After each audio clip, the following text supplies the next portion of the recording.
And good morning, everybody. Welcome back to ColeJakeTV.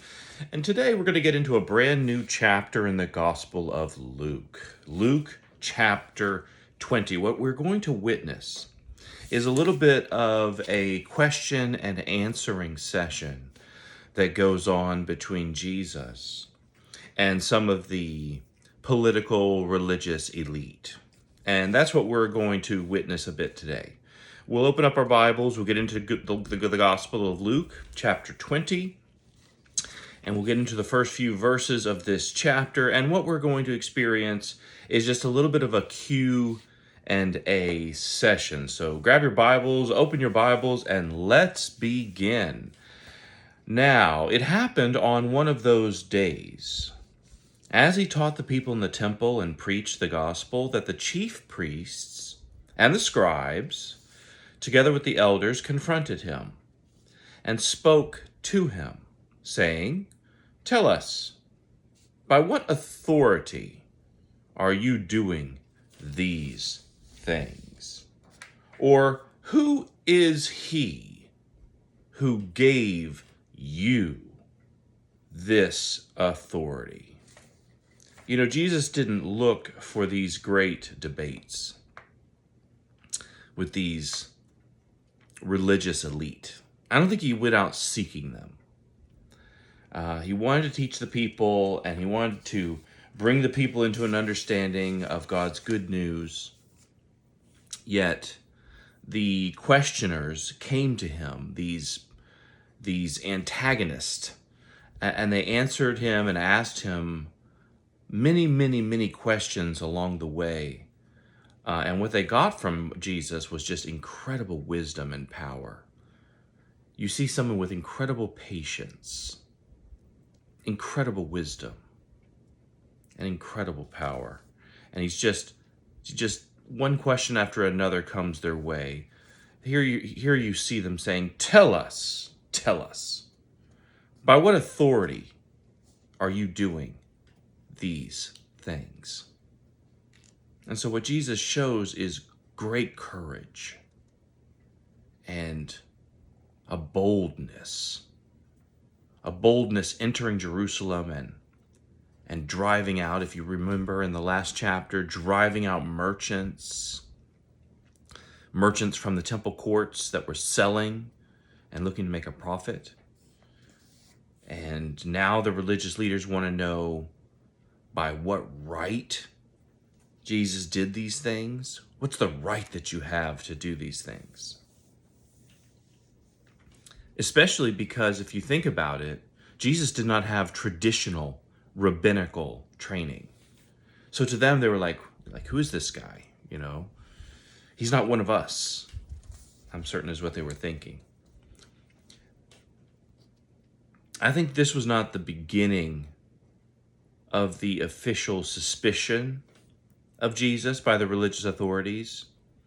Yet I think his cleansing of the temple and his public teaching certainly made Jesus of even greater concern to them.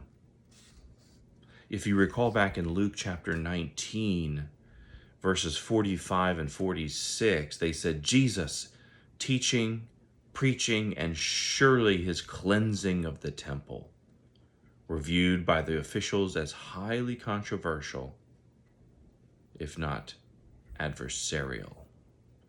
So that's what you're seeing here in their sort of inquisition of Jesus.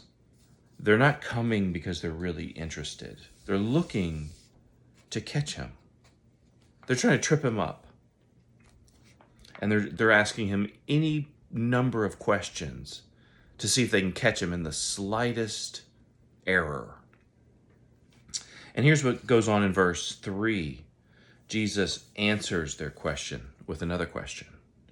Jesus is notorious for doing this. But he answered and said to them, I also will ask you one thing, and answer me. The baptism of John, was it from heaven or from men? And they reasoned among themselves, saying, if we say from heaven, he will say, why then did you not believe him? But if we say from men, all the people here will stone us, for they are persuaded that John was a prophet. And so they answered and said they did not know where it was or where he was from. And Jesus said to them, neither will I tell you by what authority I do these things. So what we're seeing here in Jesus' reply, by replying with this question, what Jesus did, he did not evade their question. Instead, what Jesus did is he used the question to explain who he is and to expose the hypocrisy of the leaders. You know, if John was from God, then he was right in proclaiming Jesus as the Messiah. And if this was true, and it was, and it is, then Jesus had all the authority he needed. He already had the answer. So since John, like Jesus, was not a rabbi, the authorities' response to the one would affect their response to the other. So they were almost pitting them against each other. You know, this response they showed, they were not sincere seekers of truth. They cared more about winning the argument. They cared more about winning against Jesus than knowing the truth. That's the real truth of the matter. You know, if you do not recognize authority when you see it, in effect, you know, no amount of arguing or trying to convince is going to do anything.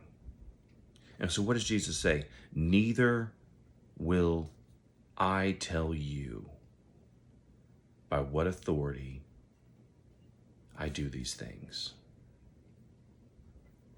You know what? When they showed themselves, this crowd of hypocrites displayed in themselves such an insincere seeking, Jesus refused to answer their question. I think he had every right to. He refused to answer their question. Jesus has great care and great compassion for sincere seekers, but not for the critics, and he's not for the manipulators. If we want answers from Jesus, we must deal rightly with the truth that has already been revealed.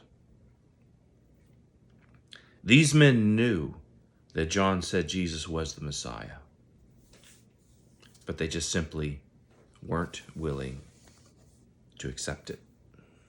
So it comes down to you. Are you willing to accept it? As we are here and as community members here at CJTV, we accept it. We believe it. And we put it into action.